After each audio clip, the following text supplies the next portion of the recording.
Claire Carter from Wolters Kluwer has joined us. Claire, you're one of the developers working on making tax digital software. What's your view on how things stand with this little delay from the finance bill and election? Yeah, I think it's a really hot topic at the moment, John, for the whole industry. From a Wolters Kluwer perspective, we're going to continue developing. It's very important, as we always have been, committed to delivering compliance solutions. So there's going to be no pause for us in terms of development. In terms of my personal belief in terms of what's going to happen, I can definitely see there being a delay, maybe up to a year.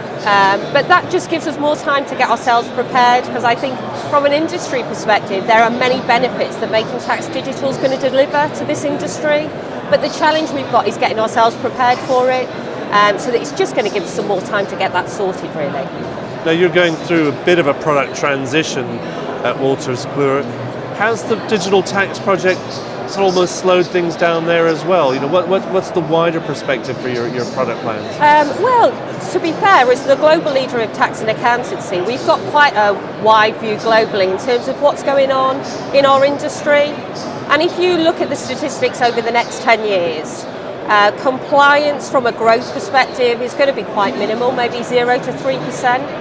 But advisory services is going to be more like 20 or 30%. So what you're seeing from Wolters Kluwer is really automation of those compliance products as much as we possibly can, in order for that capacity to be used within accountancy for other advisory services. And as a conclusion to that is that we're building a workspace called OneClick that we launched last November, which effectively starts to create a place for all of those advisory services to be connected.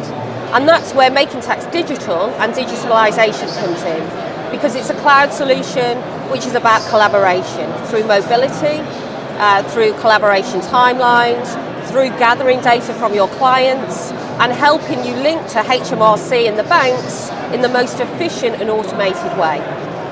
Okay, now OneClick, you use the phrase collaboration a lot. I noticed you got Xero in there, you got QBO, sort of as part of the package, you're integrated with them.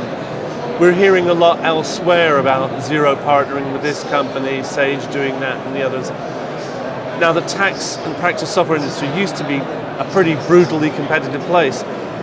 You know, are you all going soft? We see these kind of new, lovey, cuddling partnerships going on. These are people you sometimes are competing with as well.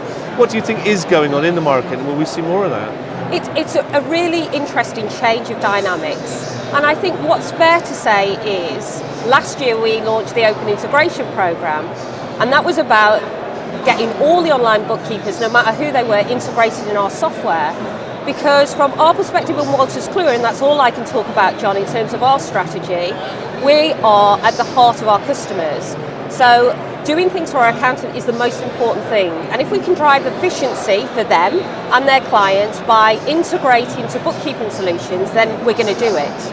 And that not only helps them, but it also helps the digitalisation and, more importantly, making tax digital. So I think you're definitely going to see the ecosystem open up. I think as vendors, you need to decide where your strategy is, who you support, the accountants or the SMEs, or a bit of both. But Wolters Kluwer are very clear that the heart of everything for us is the accountant. So you will see us integrating with not just bookkeeping solutions, but other people that we believe are going to add value in an advisory service capacity as well. Thank you very much, Claire. Thank you.